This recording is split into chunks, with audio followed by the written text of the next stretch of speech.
পার্শে মাছ খেতে কে কে পছন্দ করো? একবার এইভাবে বানিয়ে দেখো, খুব ভালো লাগবে খেতে।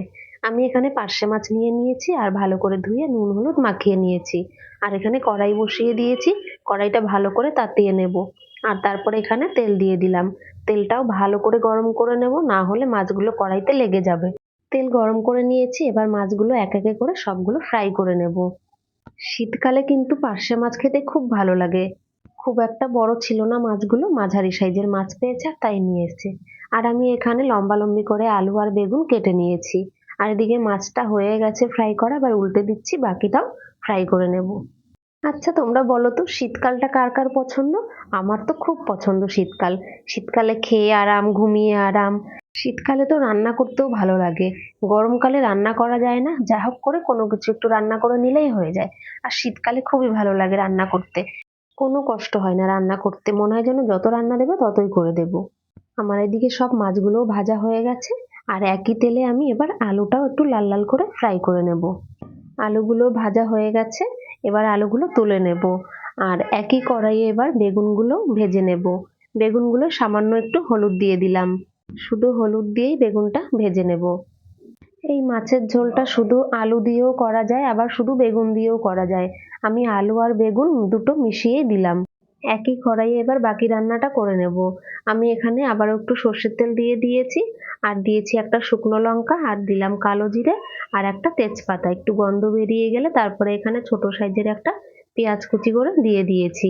পেঁয়াজটা হালকা লালচে করে ফ্রাই করে নেব। ফ্রাই করা হয়ে গেছে। আর একটা ছোট একটা টমেটো দিয়ে দিলাম। টমেটোটা সামান্য নুন দিয়ে 30 সেকেন্ড ফ্রাই করে নেব। হয়ে গেছে 30 সেকেন্ড ফ্রাই করা। তারপরে এখানে দিয়ে দিলাম সামান্য হলুদ, সামান্য কাশ্মীরি লঙ্কার গুঁড়ো কালারের জন্য, আর দিয়ে দিলাম সামান্য জিরে গুঁড়ো। মশলাগুলো দিয়ে ভালো করে মিশিয়ে নেব। আরো 10 থেকে 15 সেকেন্ড মশলাটা কষিয়ে নেব। তারপরে এখানে দিয়ে দিলাম আদা বাটা, আর দিলাম দুটো কাঁচা লঙ্কা চেরা, আর দিয়ে দিলাম সামান্য জল। এবারে জল দিয়ে ভালো করে মশলাটা কষিয়ে নেব যতক্ষণে না মশলা থেকে তেল ছেড়ে দেয়। তেল ছেড়ে দিয়েছে, কষানো হয়ে গেছে মশলা। তারপরে এখানে দিয়ে দিলাম ভেজে রাখা আলুগুলো। আলুগুলো দিয়ে আরো 30 থেকে 40 সেকেন্ড আলুটা কষিয়ে নেব। কষানো হয়ে গেছে, আর আমি এখানে আগেই জল গরম করে রেখেছি। এইখানে পরিমাণ মতো জল গরম দিয়ে দিলাম। তারপরে দিয়ে দিলাম স্বাদ মতো নুন। ভালো করে নুনটা মিশিয়ে নিলাম। এবারে ঢেকে রাখবো যতক্ষণে না আলুটা ভালো করে সিদ্ধ হয়ে যায়। 7 থেকে 8 মিনিট পরে আমি ঢাকনা তুলে নিয়েছি। আর আলু ভালোই সিদ্ধ হয়ে গেছে। এবার এখানে ভেজে রাখা মাছ আর বেগুনগুলো দিয়ে দেব। তারপরে এখানে সব মাছগুলো দিয়ে দিলাম, আর মাছগুলো আগে দিয়েছি, তারপরে বেগুনগুলো দিয়ে দিলাম উপর থেকে। এবারে আরো 1 থেকে 2 মিনিট ঢেকে রান্না করে নেব। আমার ফেসবুক প্রোফাইলে যেসব বন্ধুরা নতুন তাদেরকে আমার পেজটিকে ফলো করে দেওয়ার অনুরোধ রইল। তারপরে আমি 2 মিনিট পরে ঢাকনা তুলে নিয়েছি। আর একটা কাঁচা লঙ্কা চেরা দিয়ে দিয়েছি। প্রায় রেডি হয়ে গেছে পার্শে মাছের ঝোল। তারপরে উপর থেকে দিয়ে দিলাম ধনেপাতা কুচি। আর আমি গরম মশলা গুঁড়ো দিয়েছি, সেটা তোমাদেরকে দেখানো হয়নি।